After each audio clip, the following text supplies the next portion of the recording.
The following weeks passed in a blur of sleepless nights and sunrises that felt foreign, as though the world had quietly shifted while Danielle wasn't looking. After escaping the Lumavox facility, she spent days trying to make sense of what had really happened, what was real, what had been manipulated, and which parts of her identity were actually hers. She couldn't tell if the memories surfacing in her dreams were fragments FeltFrame had tried to plant, or if they were pieces of a former life she'd forgotten willingly. In some of them, she saw Olivia as a child again, playing piano side by side with her. In others, she and Elijah wandered empty corridors while voices whispered phrases in a language that didn't exist. But the most haunting visions were the quiet ones, holding hands with the man in the black suit beneath an artificial sky, smiling like nothing else mattered. Those dreams left her shaken, because some part of her still remembered what it felt like to love someone, even if she couldn't trust how that memory got there. Danielle had assumed the aftermath would be loud federal agents, news headlines, black vans swarming the facility once she leaked the data. But instead, it was eerily quiet. Too quiet.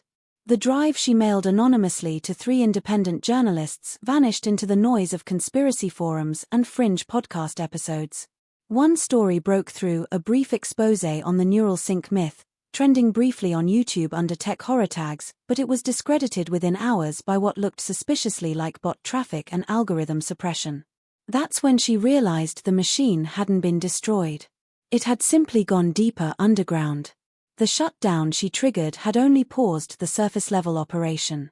FeltFrame, or whatever it was called now, was still functioning. Just invisible. Smarter. Hungrier. Alex resurfaced 2 weeks later, changed but alive. He didn't remember everything, but enough to piece together what had been done to him.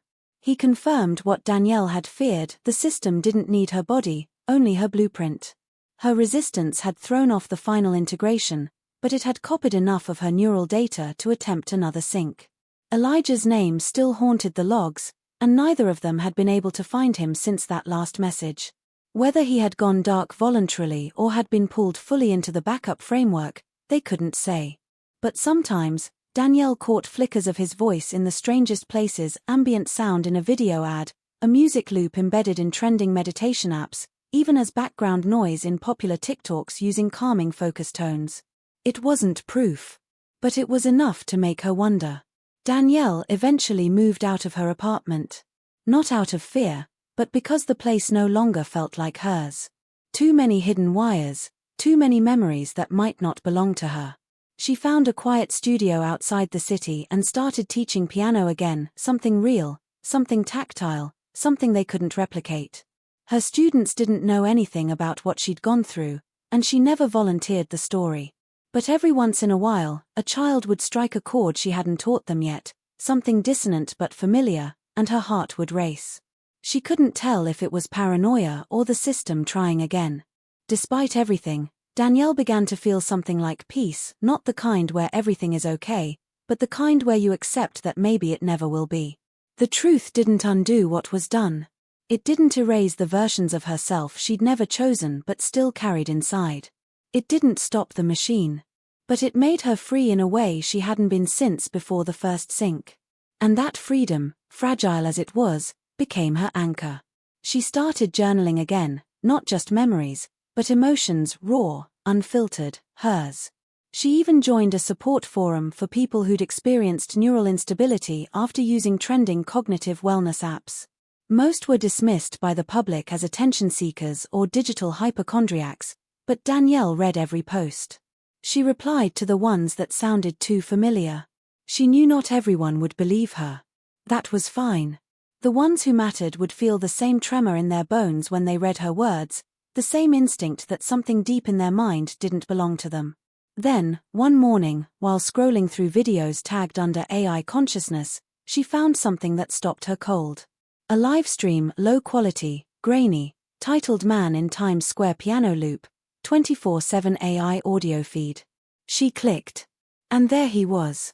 Elijah, or something that looked like him, sitting at a street piano, head bowed, playing a song she remembered from their shared childhood. A melody she hadn't heard in years. It looped endlessly, hypnotic. The caption read, "This loop helps reduce emotional resistance during memory syncing." Developed by Mindnetics. Patent pending. Danielle didn't cry. She didn't panic. She simply stared, hand slowly clenching into a fist, heart steadying in her chest. It wasn't over. Not really. But she had something the system couldn't account for: choice. And every day she chose to remain aware, to help others see the seams in their own lives, she disrupted the sink just a little bit more.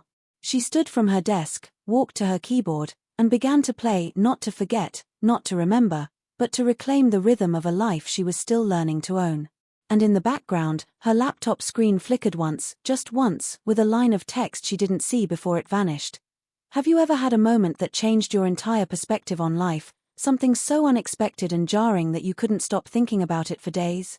What if, in the middle of an ordinary day, you found yourself caught up in a confrontation with a stranger, someone you never thought you'd see again, only to have that same person appear in a way that shook you to your core, leaving you questioning everything you thought you knew?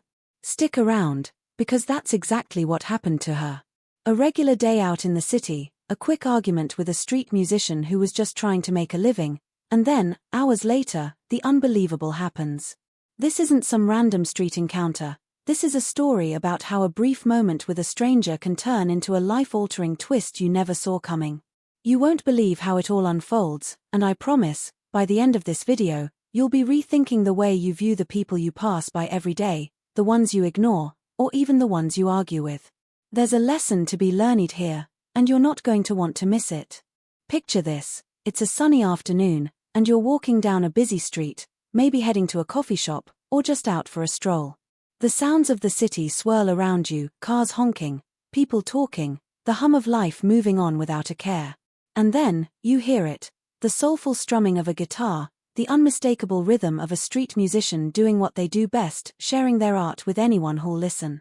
But in this case, something happens. She isn't in the mood to stop. Maybe it's because she's rushing, or maybe it's because, to her, it feels like just another noise. She makes a passing comment, perhaps a little snide, a little dismissive. After all, who is this guy to be out here playing music for pocket change? And then, the argument begins. What started as a casual comment escalates. Tensions rise. Words are exchanged. Both sides are passionate, defensive. The street musician, with his wild hair and worn-out clothes, counters with his own sharp words. The thing is, neither one of them expected what happened next. The whole encounter is fleeting, just a moment in time. They part ways, and life continues. Or so she thought. But that evening, as the world unwinds and people settle in to relax, the unexpected happens. She's sitting on her couch, maybe flipping through channels, when she sees him. The street musician. On TV. It's him, no doubt about it, same guitar, same energy, but this time, it's different. He's not on a street corner, surrounded by the usual distractions of city life. No, this time, he's performing on a massive stage, bright lights shining down on him. The camera zooms in, and she watches in awe as he's introduced as a contestant on a major talent show. The crowd goes wild, his music echoing through the airwaves, but she's frozen, her mind racing. How? How could the man she argued with just hours ago be here, in front of millions, with his talent taking center stage? The mystery only deepens. Who is this man really? Was he pretending to be just another struggling street musician, or is there something more to him? And why had he been so different, so calm, so composed, during their exchange, when everything else about him screamed that he was just another musician trying to make it? Now, I want to take a second and address you. Yes, you, because I know you're sitting there, curious, maybe even a little skeptical. I'm asking you to keep watching because I promise, this story isn't just about an argument. It's not even about the musician or her. It's about the bigger picture. We all cross paths with people every day, often judging them by their appearances, by the brief moments we spend with them. But what if that person is someone more significant than we could ever imagine? What if the random encounters we brush off are actually full of untold stories, hidden talents, and incredible futures? This is a story that might make you rethink everything about the people you meet, and the way you view them. It might even change the way you see yourself. But here's the kicker. You're probably wondering, how does this end? What happens next? Does she confront him again? Does she recognize him in another way? What's going on behind the scenes? Don't worry, the answers are coming, but I need you to keep watching because the twist isn't just about him being on TV, it's about what happens after, what this moment does to her, and how it changes her life in ways you won't believe. Trust me, you're going to want to stick around until the very end, because what happens next is nothing short of mind-blowing. This is where the story takes an even darker turn. Is the street musician really the person he seems to be? And what is his connection to her that she doesn't even realize? I promise you'll be hooked, because the truth is far from what anyone could have predicted. And it's all coming up next, so make sure you stay with me to find out how this story unfolds. Now, don't hit pause. Keep watching. You're about to discover a side of this story you never expected, one that will make you see your world and everyone in it differently. What happens when you think you know someone, but then they reveal something about themselves that shatters everything you thought was true? That's exactly what we're about to find out. So stay tuned, because the mystery is just beginning. Earlier that morning, before the argument that would later spiral into something far bigger than she could have ever predicted, she had been having one of those weeks, the kind that lingers in your mind like static noise, buzzing behind your eyes, refusing to be silenced. Her name was Danielle, 32, living in the city for just over a year, still adjusting to the pulse of urban life after moving from a quiet Midwestern suburb where the loudest sound at night was the wind rattling tree branches. The city wasn't hostile exactly, but it had a way of wearing people down slowly, grinding optimism into a fine powder. And Danielle was feeling it.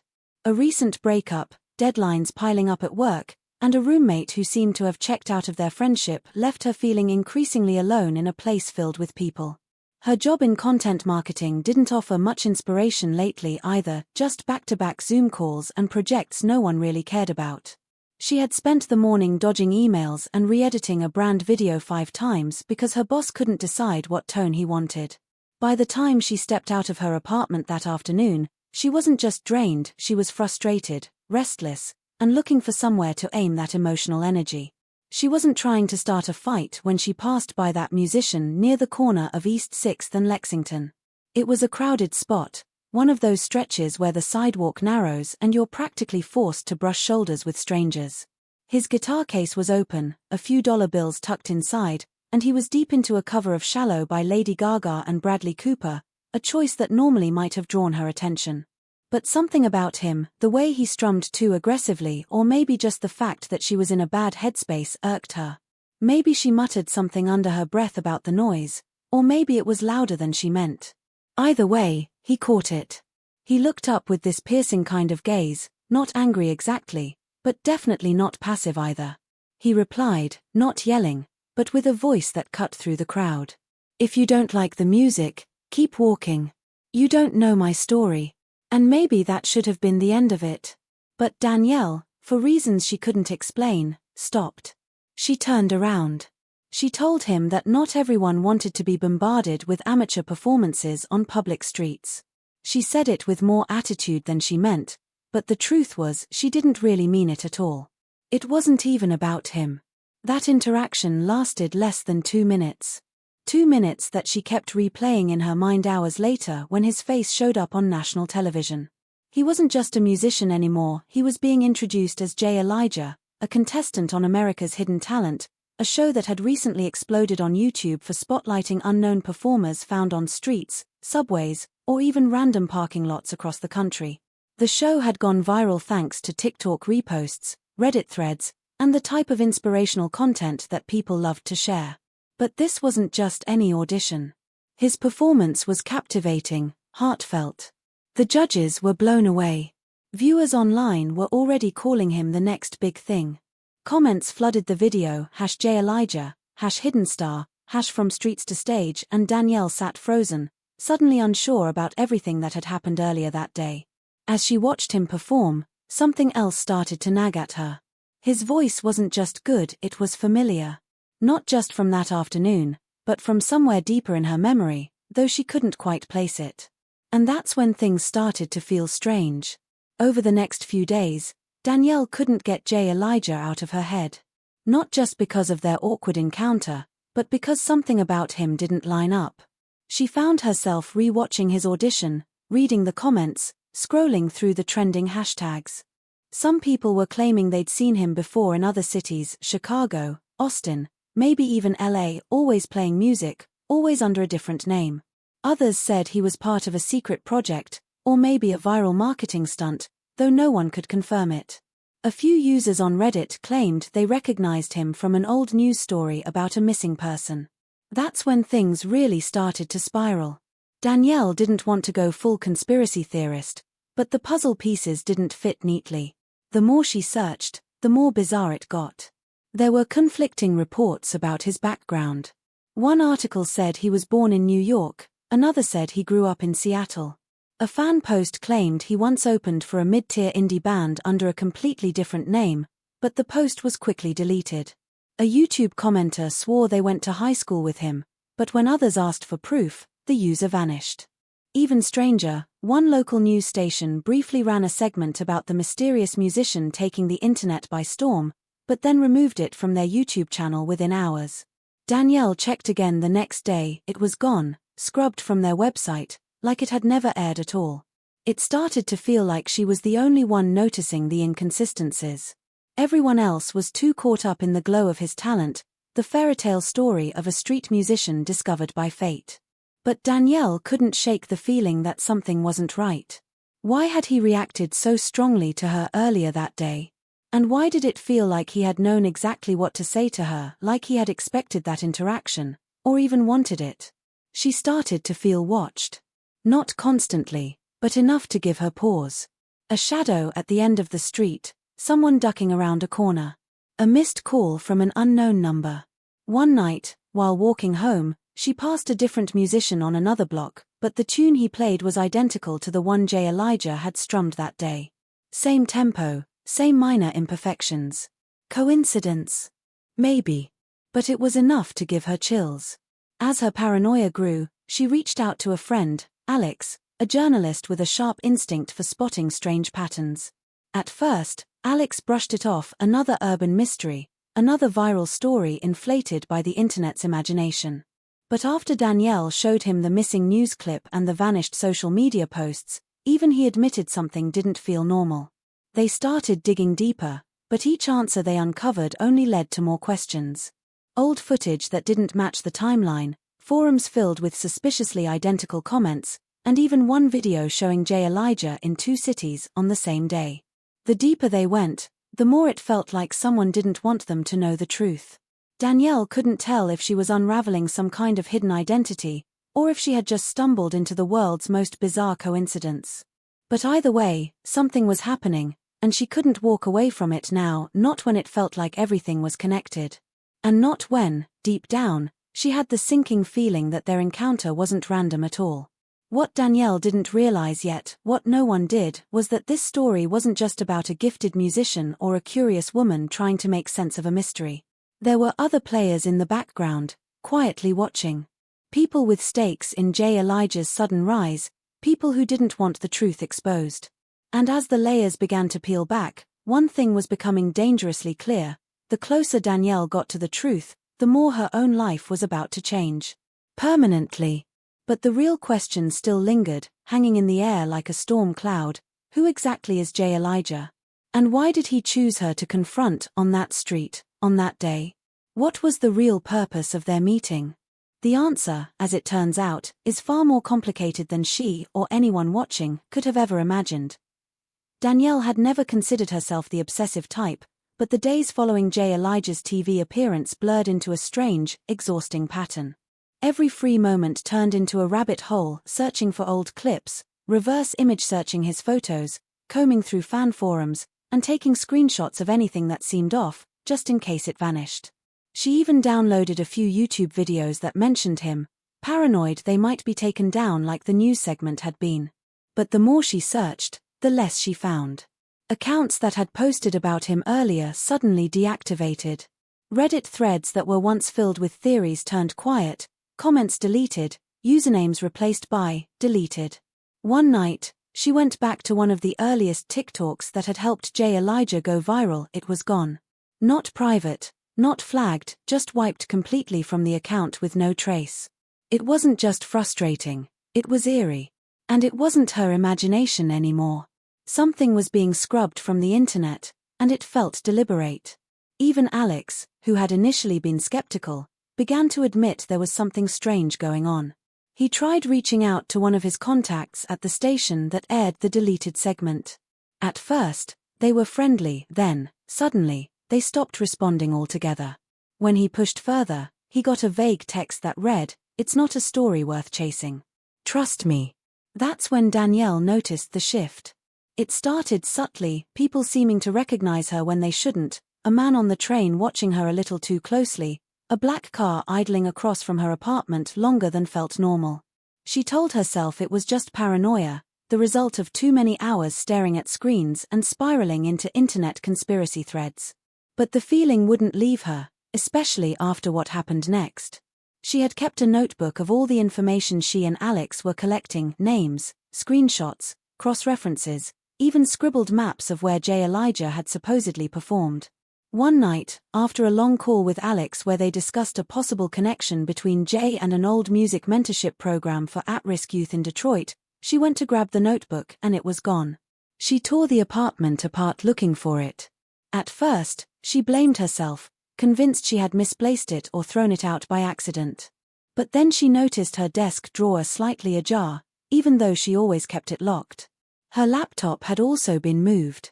Nothing was stolen, nothing obvious, but someone had been inside. That much she felt in her gut. Still shaken the next day, she found herself walking past the same corner where she had first encountered Jay. The memory felt surreal now, like it had happened to someone else. The music, the tension, it was all burned into her memory. She stopped and looked around, half hoping to see him again, half dreading it. That's when she noticed a woman watching her from across the street. Early 30s, athletic build, sunglasses too big for the cloudy day. She stood completely still, her gaze fixed on Danielle. They locked eyes briefly, and Danielle's chest tightened. She took a step forward, and the woman turned and vanished into the crowd without a word. Danielle stood there, frozen, the street noise melting into a low hum of anxiety. That night, she received an anonymous email. No subject line, no signature. Just a single sentence, "Stop asking questions about Jay Elijah. You don't want to be part of this." Attached to the email was a blurry photo of her, taken from behind, walking home. The timestamp showed it had been taken just 2 hours earlier. Danielle's stomach dropped. It was no longer just about uncovering a strange backstory or solving a curiosity. Someone was watching her, tracking her movements, and trying to intimidate her into silence. She called Alex immediately, voice trembling, and told him everything. He tried to calm her down, told her they'd take it to the police if it escalated, but Danielle could hear the tension in his voice too. Despite the warning, neither of them stopped.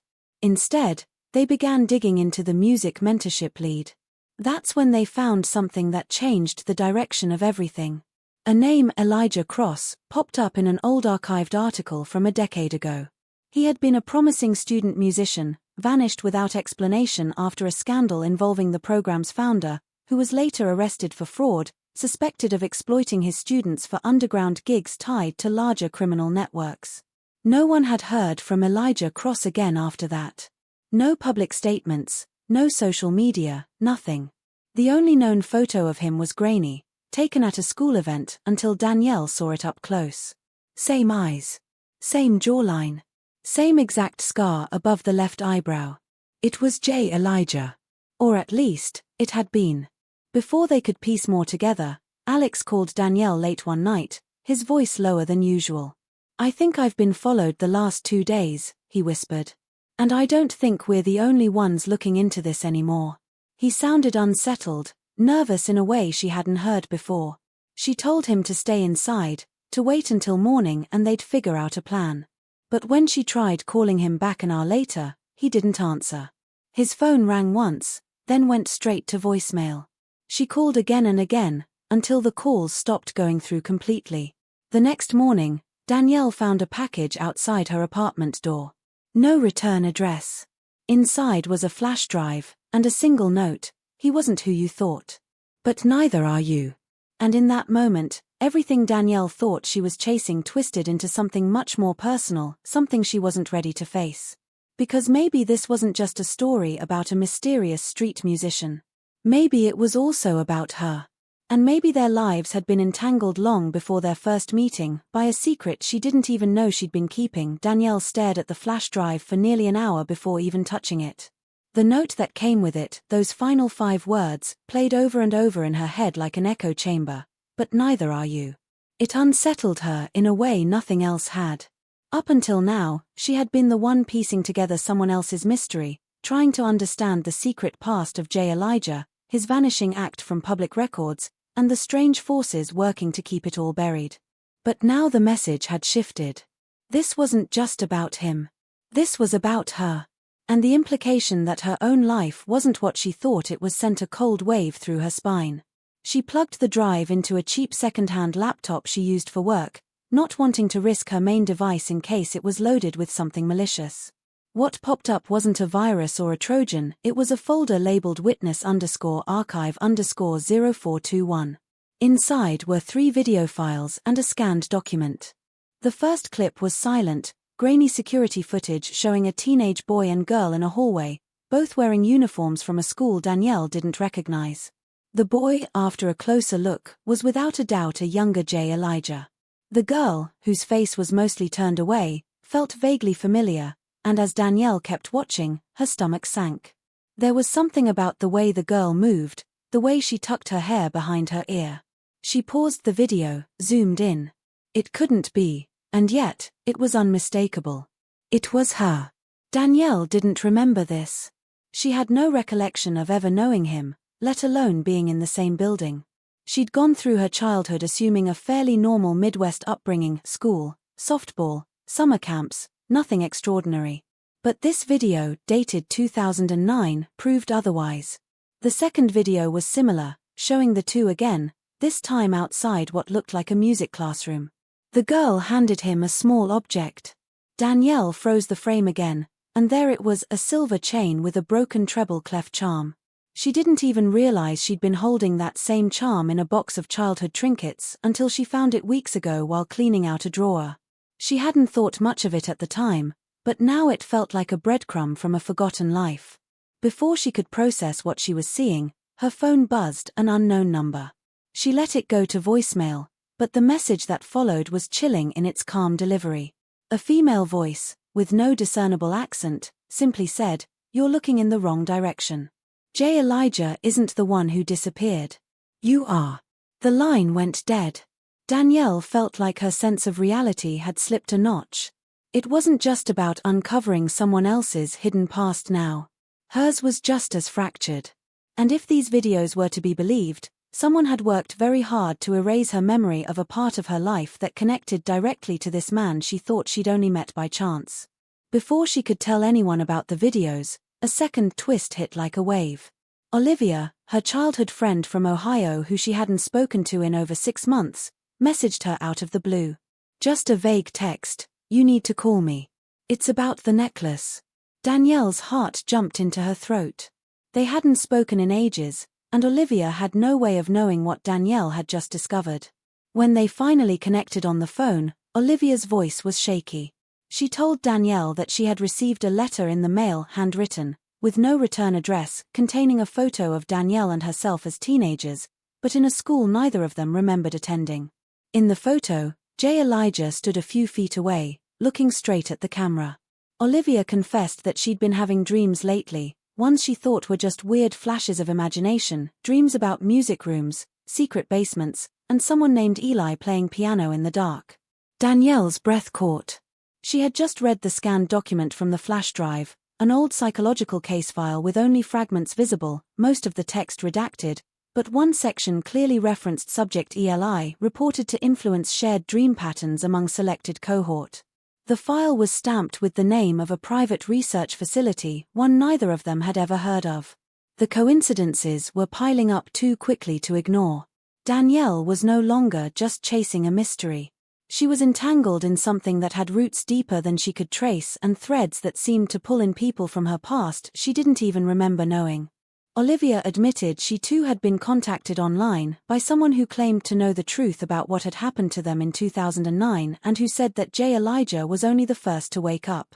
That phrase, to wake up, repeated in Danielle's mind. What did it mean? And why were there people working to keep that moment in time buried? As Danielle and Olivia began comparing what little they could remember, contradictions started to emerge. Olivia insisted Danielle had played piano in high school, a fact Danielle had no recollection of. Danielle, in turn, was sure Olivia had never left Ohio until college, but Olivia sent her a photo of them together in front of a school banner marked Archer Hall, class of 2010, a name Danielle couldn't find in any official school registry, but which turned up on a single archived forum connected to an experimental youth program called FeltFrame. The more they uncovered, the more blurred the past became. Names, places, timelines, they all began to shift depending on what pieces were being looked at. It was like memory itself was bending under pressure, exposing cracks that had never fully healed. But the most disturbing discovery came when Danielle returned to her flash drive. The third video, which she had saved for last, was only 10 seconds long. It showed her apartment building from across the street, late at night. The camera panned upward, stopping on her window. In the final second, a reflection of a figure standing behind her could be seen in the glass, tall, still, unidentifiable in the dark. She had been watched again. And whoever had sent the drive wanted her to know it. The question was no longer just who J. Elijah really was, or even why Danielle had forgotten him. The story had evolved into something much deeper, a web of altered memories, hidden programs, and people being pulled back together under forces they couldn't see or understand. And the worst part? Danielle wasn't sure if her own mind could be trusted anymore. As she reached for her phone to call Olivia back, a new email came in, this time from Alex. The subject line was blank, but the body of the message read, "We need to talk. It's not just him. It's me, too. I remember now." And just like that, the web stretched again, tighter, darker, and even more impossible to escape. Danielle didn't sleep that night. She sat in her dimly lit kitchen, the only light coming from the refrigerator bulb that flickered each time it shut. The flash drive remained plugged into her backup laptop, its cold, metallic presence feeling heavier than it should. Every creak in the hallway outside her apartment, every rustle from the vent, made her flinch. The third video, 10 seconds of surveillance, that shadow in the window, it had done more than just scare her. It had shattered the fragile line between fear and panic. Up until now, this had felt like a mystery, a puzzle she could solve if she just pulled the right threads. But now, for the first time, she truly felt hunted. And worse, she didn't know by whom. The email from Alex haunted her. "It's not just him. It's me, too. I remember now." She called him immediately after reading it, but the line went straight to voicemail, just like the night before. She left a message, then another. She even texted him screenshots of the videos, the note, and her conversation with Olivia. Nothing. And when she drove by his apartment just after sunrise, the scene was eerily quiet. His car was parked outside, but the blinds were shut, and no lights were on. She buzzed the intercom 3 times, her voice shaky as she called his name. Still nothing. She left without going up, a sick pit forming in her stomach that told her something was very wrong. By the time she got home, she'd convinced herself he'd just gone off the grid to think, or maybe he was afraid. But as she turned her key in her front door, she realized it was already slightly open. Just barely. Just enough to make her body freeze mid-step. She hesitated before entering, her thoughts racing. She hadn't told anyone her address outside of Alex and Olivia hadn't even been to the apartment. She took a cautious step inside, heart pounding so hard she thought she might collapse. The place looked untouched, no drawers pulled, no cabinets open, but something was off. Subtle things. The edge of the carpet lifted near the couch, as if someone had stood there too long. A faint scuff on the floor near her bookshelf that hadn't been there before. And worst of all, the flash drive was gone. She rushed to her laptop, still there, still powered on, but the folder was empty. Every file, every piece of video, wiped completely. Not even hidden or encrypted. Just gone. As if someone had known exactly what to look for and how to remove it without leaving a trace. Danielle backed away slowly from her desk, trying to suppress the rising wave of dread. She pulled out her phone to call 911, but stopped herself. What could she possibly say? That someone had erased her files and maybe been in her apartment? There was no sign of forced entry, no clear crime. And even if there were, would the police believe her? Would they even understand what she was trying to explain? Her thoughts were spiraling when her phone vibrated. A text from an unknown number appeared. It was just a link. No words. She hesitated, then tapped it. The link opened to a private YouTube livestream unlisted, not searchable. The video was grainy, shaky, clearly filmed on a phone. It showed Olivia, seated in what looked like a basement or storage room. Her hands were tied, mouth gagged. She looked terrified. Danielle gasped, dropping her phone as if it had burned her. Everything in her body screamed that this wasn't a hoax. The Olivia in the video wasn't acting. Her eyes pleaded with the camera, her movements frantic but restrained. The feed cut out after only 15 seconds, replaced by a single line of text: "Stop remembering, or she disappears forever." Danielle slumped against the wall, her body trembling, her breath ragged. This was no longer about uncovering a mysterious past. This was a trap. And now, someone close to her had been dragged into it, someone innocent, someone who only got involved because Danielle had brought her in. The guilt hit her like a tidal wave. She had thought she was solving a mystery, but what if she was playing right into someone else's game? What if they had wanted her to remember? The worst part was how little she trusted herself now. With the evidence gone, with Alex unreachable, and Olivia taken, Danielle's reality was unraveling at the edges. She began questioning her own memories. Was J. Elijah really a stranger when they met? Or had he orchestrated that encounter, knowing it would trigger something buried deep within her? Was this even about music anymore? Or was that just the surface-level bait, the viral story that masked something far darker, something no one wanted the public to find out? If there was a connection to a government program, to FeltFrame, to shared memories, then why now? Why were people being activated, watched, or removed from the picture one by one? Danielle sat in silence for what felt like hours, unable to move, unable to think. The shadows in her apartment grew longer as the day passed. She no longer felt safe in her own space. The city outside continued like nothing had changed, cars passed, people walked dogs, the sun dipped below the skyline, but for her, everything was different. She looked out the window, searching for that reflection again. That figure. That watcher. But the glass showed only her own pale face, now haunted, uncertain, and dangerously alone. Her mother explained that the program had been abruptly shut down after what was described to them as a containment failure. Parents were told to remove their children and never speak of it again. Danielle had undergone a memory separation process, a psychological operation designed to erase her connection to the events and the other children involved.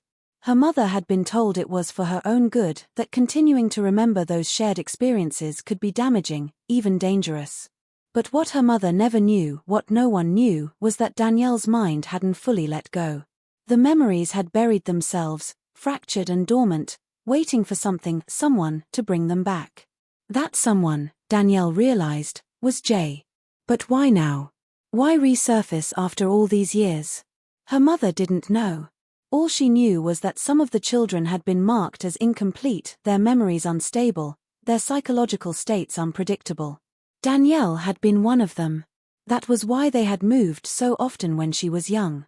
That was why there were blank spots in her childhood she could never explain. And that was why the name FeltFrame had haunted her even before she understood what it meant. It wasn't just a program, it was the system used to structure the shared memories, an interface of sorts between the minds of the selected children. And something, or someone, was trying to bring those minds back together. Before Danielle could ask more, her phone buzzed. A message from Alex. No text, just an audio file. Her hands shaking, she pressed play. At first, it was static. Then a voice, Alex's, barely audible, rushed and frantic. "Danielle, they found me. Listen, I was part of it too, I didn't remember either. But it's coming back now. We weren't subjects, we were prototypes. You, me, Elijah, we were the ones they tested the system on first. It wasn't just memories, they were trying to merge us. We weren't meant to leave the program. They let us go because it failed, or they thought it failed. Then the audio cut, replaced by a strange tone, high-pitched, disorienting. Danielle dropped the phone as the sound buzzed in her ears, her vision blurring for a split second. When she picked it up again, the file was gone. She looked at her mother, who had tears in her eyes now, not just from guilt, but from fear. And that's when Danielle knew. This wasn't about a gifted program or even a forgotten friendship. This was about something that had never stopped, something that had remained hidden beneath the surface of her mind, biding its time. And now it was waking up. In her. In Elijah. In others. Whatever they had been a part of wasn't over. And then came the knock at the door. Not a knock, really, 3 slow, deliberate raps that echoed through the house like a warning. Her mother went pale. Danielle stood, frozen in place. Neither of them moved to answer it. The silence that followed was heavier than any scream. The mystery they thought they were unraveling had just rewritten itself. And it had been Danielle didn't move for a full 30 seconds after the knock. It wasn't fear that held her still, it was a deeper, more paralyzing realization that whoever stood on the other side of that door already knew she was there. The knock hadn't been random. It had been calculated, the sound of someone who knew the history behind those 3 sharp raps. Her mother slowly stepped backward, whispering, "Don't open it. Don't say anything." Danielle nodded, though her body itched to run, to flee the house and drive until she reached somewhere that didn't hold these memories. But there was no outrunning it anymore. As the silence deepened, her phone buzzed again. Another message, this time not a call, not a file, just text, "Come outside. You know who I am." She didn't reply. She didn't need to. She knew. Somehow, on a level deeper than logic, she knew that it was Elijah. Not the version she'd seen on television. Not the musician she'd argued with on a street corner. But the boy from her past, the one who had been locked inside her memory, waiting. She stepped outside alone, leaving her mother behind with a whisper not to follow. The street was empty except for a black SUV idling beneath a street lamp. The back window rolled down just enough for her to see him, his face gaunter now, older, but still recognizable in the cold shadows. Elijah didn't smile. He simply motioned for her to get in. Against every instinct screaming inside her, she did. The door shut with a quiet finality that made her stomach clench. The vehicle pulled away without a word, gliding through the quiet town like a ghost. Elijah finally spoke, his voice low, his eyes fixed straight ahead. "You were never supposed to remember," he said. "They built walls in our minds for a reason. You tear them down, everything falls apart." Danielle asked him why now. Why reappear? Why lead her into this chaos only to vanish again? Elijah sighed, resting his head against the window for a beat before answering. "Because I remembered before you did. And I saw what's coming. They're trying to reboot FeltFrame, new names, new tech, same agenda. And they need us to stabilize it. We were the originals. The system was built on our neural patterns. If they want to launch it again, they need us synced." Danielle's mouth went dry. This wasn't just about personal memory. It was about being used again. Not as people, but as data. Foundations. Blueprints. She demanded to know who they were, but Elijah only said, "You'll meet them soon enough. The real question is, what are you willing to give up to stop them?" He handed her a manila envelope. Inside was a dossier, photos, documents, notes connecting the FeltFrame program to current AI-driven neurooptimization firms, many under the guise of wellness apps and mental health startups trending on YouTube and TikTok. The same ones Danielle had seen ads for constantly, services claiming to enhance memory, improve emotional balance, and offer deep mind harmonization. Names she hadn't paid attention to before: Ether Pulse, Mindnetics, Lumivox. She now saw were tied to shadow investors, many linked back to government contracts and closed medical trials from over a decade ago. Elijah looked at her then, really looked, and said, "You can go back. Pretend this never happened. They'll make the offer soon, wipe it all again, clean start, new memories, better ones. You'll forget me. You'll forget Olivia. Alex is already off the grid, probably already being reprocessed. But if you refuse, you're going to lose everything. Danielle wanted to scream. How was that a choice? Live a lie in comfort, or cling to the truth and watch her life fall apart? She demanded to know why they'd done this to them as children. Elijah didn't answer for a long time. When he finally did, his voice was hollow. Because we were easy to erase. And because we had something they couldn't replicate, shared instinct. That connection between us, they thought they could engineer it. But it was already there. That's what made us dangerous. Back at her apartment, Danielle found another note taped to her door. A new one, with no envelope this time, written in rushed, shaky handwriting. You have 72 hours. Decide, silence or exposure. You'll be contacted. Inside, her apartment looked untouched, but her fridge was open. A photo had been magnetized to the door. Olivia, asleep in what looked like a hospital bed. Her eyes closed. And 4 in her arm. No timestamp. No location. But the implication was clear: she was alive. For now.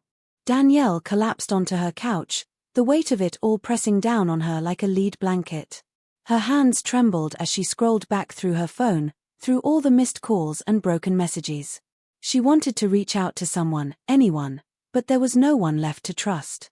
Everyone was either compromised, missing, or too afraid. She stared at the dossier again, at the list of companies connected to FeltFrame's new version. She realized, with a sharp chill, that millions of people were already downloading these so-called mental clarity apps. Not just willingly, but eagerly. They didn't know what they were opting into. They didn't know that behind every polished interface and trending hashtag was the same framework that had stolen her childhood. And now, she was the only one left with the full picture. But at what cost? As she moved deeper into the facility, it became clear this wasn't just a testing site, it was a control center. Monitors lined the far wall, displaying streams of data that meant nothing to her, except for one feed in the middle showing a rotating sequence of faces: hers, Elijah's, Olivia's, and dozens more she didn't recognize. Each name labeled with a status: integrated, pending, lost, unstable. Next to Danielle's name, critical. She took a trembling breath and stepped forward when the doors behind her slammed shut. Lights flickered above her, then steadied. And then she heard the voice. It wasn't Elijah. It wasn't Olivia. It was a woman, calm and clinical, her voice echoing from unseen speakers. Danielle Hart. You are not authorized to enter this zone. Your sequence is incomplete. Please remain still while we restore your integration. Danielle's heart pounded. No, she shouted. I'm not going back into your system. I remember who I am. The voice didn't pause. You are a construct of incomplete memories layered over a synthetic framework. Your sense of self is a residual illusion. Please remain still. Doors opened on the far side of the room. A figure entered, tall, wearing an all-black suit, face partially hidden behind augmented lenses and a transparent neural veil that shimmered with shifting light. Danielle recognized him before he spoke. It was the man from the photo. The one holding her hand, smiling beside her in the life she didn't remember. You know me, don't you? He said softly. Somewhere in there, you still feel it. His tone was too calm, too familiar. Danielle backed away. Who are you? She asked. He stepped closer. Your partner. Your co-seed. You and I were the first full sync experiment. FeltFrame built our entire system off the neural bond we formed during that trial phase. We were the foundation of emotional parallel processing. You're not just important, Danielle. You're essential.